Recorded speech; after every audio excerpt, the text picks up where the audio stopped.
नमस्कार। तर आज आपण किमान 3 ते 4 दिवस टिकणाऱ्या आणि एकदम टम्म फुगणाऱ्या तिखट पुऱ्या बनवणार आहोत, ज्या की चवीलाही एकदम छान बनतात। चला तर सुरुवात करूया। तर त्यासाठी इथे आपण घेणार आहोत 2 कप गव्हाचं पीठ, त्याचबरोबर पाव कप चणा डाळीचं पीठ।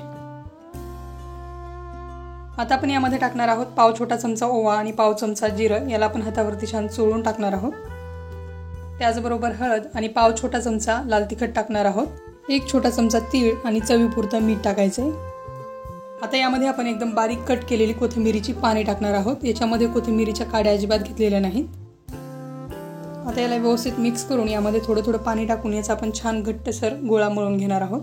तर जसं आपण साध्या पुरीसाठी उंडा मळतो त्याच पद्धतीने मळून घ्यायचा आहे। उंडा मळून तयार झालेला आहे। आता याला आपण झाकण लावून 10 मिनिटांसाठी साईडला ठेवून देऊया। आता गॅस ऑन करून कढईमध्ये तेल टाकून तेल गरम करायला ठेवून देऊया।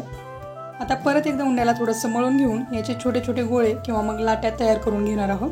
पुरी लाटण्यासाठी यातला एक गोळा काढून घेऊन बाकीचा सगळा उंडा आपण झाकून ठेवणार आहोत, जेणेकरून तो वरतून सुकणार नाही। आता उंड्याला थोडंसं तेल लावून याची आपण पुरी लाटून घेणार आहोत। तर पुरी लाटताना खूप जास्त जाड किंवा खूप जास्त पातळ लाटून नाही घ्यायची।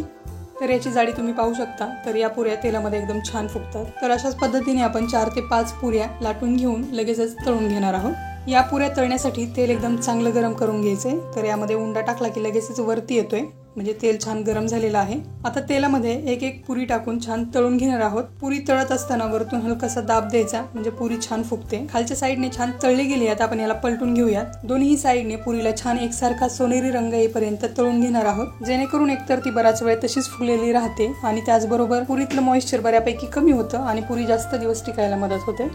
आता अशाच पद्धतीने आपण स्टेप बाय स्टेप सगळ्या पुऱ्या लाटून तळून घेणार आहोत। आता या पुऱ्या एकतर अशाच खायला खूप चविष्ट लागतात, पण हवं तर याला आंबट गोड दही, टोमॅटो केचप किंवा मग चहा सोबत खाऊ शकता। तर अशा पद्धतीने तुम्ही ही नक्की बनवून बघा। रेसिपी आवडली असेल तर नक्की लाईक करा, शेअर करा आणि अशाच नवनवीन रेसिपीज पाहण्यासाठी मील्स मराठीला सबस्क्राईब करा। त्याचबरोबर बेल आयकॉन क्लिक करा, म्हणजे नवीन रेसिपीचे नोटिफिकेशन तुम्हाला मिळेल।